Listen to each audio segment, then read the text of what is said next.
చేసి దూతలెల్లా పొగడే దేవుడాయనే స్తుతుల మధ్యలో నివాసం చేసి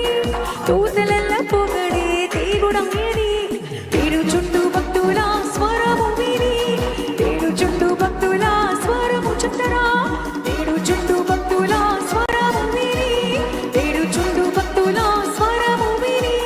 దిక్కులేని పిల్లలకు దేవుడాయనే దిక్కులేని పిల్లలకు దేవుడాయనే ఆయనే నా సంగీతము బలమైన కోటయు జీవాధిపతియు ఆయనే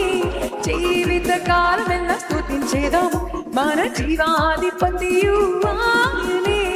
జీవిత కాలమెల్లా స్తుతించేదాను ఆయనే నా సంగీతము బలమైన కోటయు జీవాధిపతియు ఆయనే జీవిత కాలమెల్లా స్తుతించేదాను మన జీవాధిపతియు